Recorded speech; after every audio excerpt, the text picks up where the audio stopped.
Okay, let's look. Buck opens his investing app, squinting like he's about to see something terrible. The number stares back at him. $500,000. A big, beautiful, life-changing number. So why is he still eating leftover spaghetti for breakfast while wearing mismatched socks? This is the weird, unspoken truth about hitting your first big investing milestone. Nothing feels different, but something is already in motion. His first question is the obvious one. Okay, where is it? Like is in a big vault somewhere? Does he have a room full of gold coins he can swim in? No, the money isn't a pile of cash. It's not sitting still. It's out there working. He looks at the phone in his hand. His money owns a tiny, microscopic piece of the company that made it. He sips his coffee. Yep, he owns a sliver of that company too. He's technically his own customer. This is his first aha moment. His wealth isn't in a box. It's woven into the fabric of the world. So his money has a job now.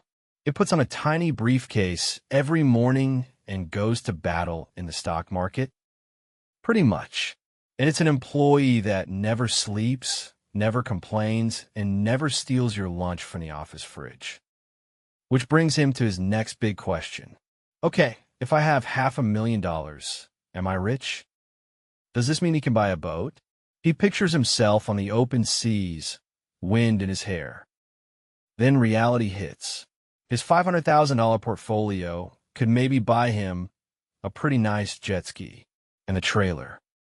This is where he learns the painful difference between wealth and income. His net worth is high, but his actual paycheck, the money that hits his bank account, it's exactly the same as last month. He realizes he can't just spend his portfolio. Cashing it out would be like firing his army of money workers. Suddenly, the spaghetti for breakfast makes sense. His lifestyle is funded by his paycheck, not his portfolio. The number is a measure of his financial freedom in the future. It's not a slush fund for today. This realization triggers a new feeling, a feeling he did not expect at all. Fear, but a completely different kind of fear. His whole life, he was afraid of not having enough.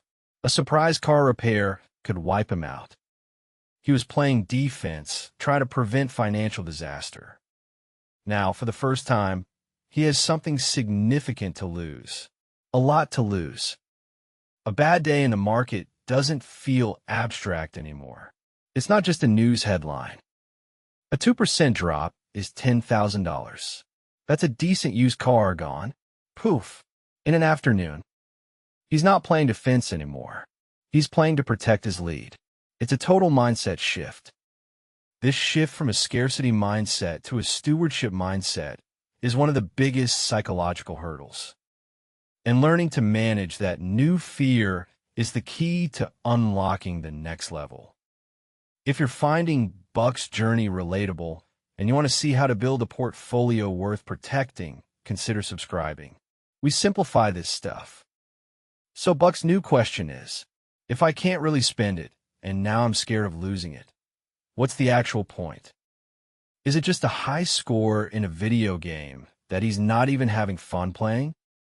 And this is when he discovers the superpower, the secret weapon that money buys, time. His money is no longer just adding up. It's starting to multiply. He imagines his portfolio as a small snowball he painfully rolled by hand for years. Now, that snowball is at the top of the hill, and it's starting to roll on its own. It's picking up more snow, getting bigger and faster, without him even touching it. That's compounding. It's boring finance term for magic snow fort of wealth. Let's put it in numbers. A $500,000 portfolio with an average 7% return makes $35,000 in a year. 35 grand for doing absolutely nothing. That money materialized while he was sleeping, working, or watching cat videos. He does the math. His portfolio is now generating a passive income that's more than he made at his first job.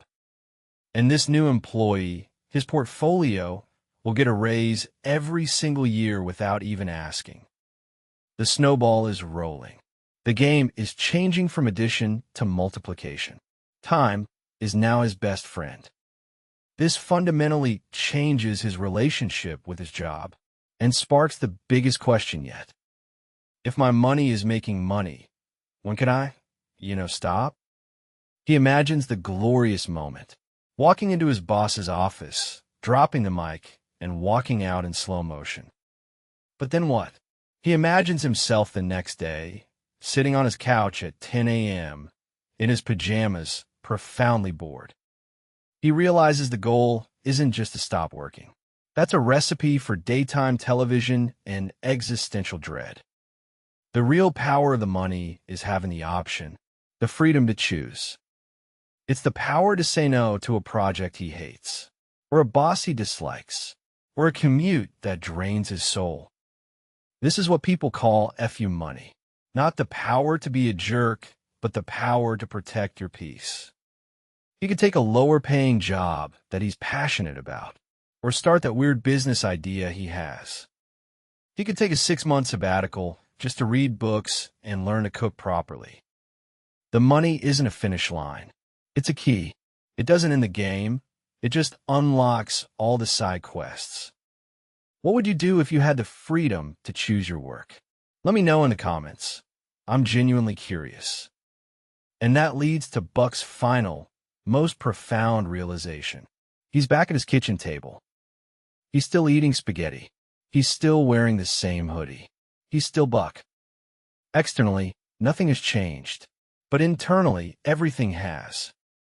The constant low-level financial anxiety that hummed in the background of his entire adult life is gone. He's no longer thinking about money from a place of fear, but from a place of possibility.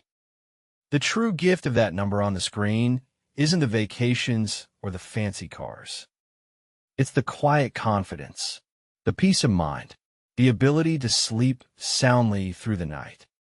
It's the transformation from constantly worrying about tomorrow's bills to calmly planning for next decade's goals. That's the real change, and it's worth more than any number in an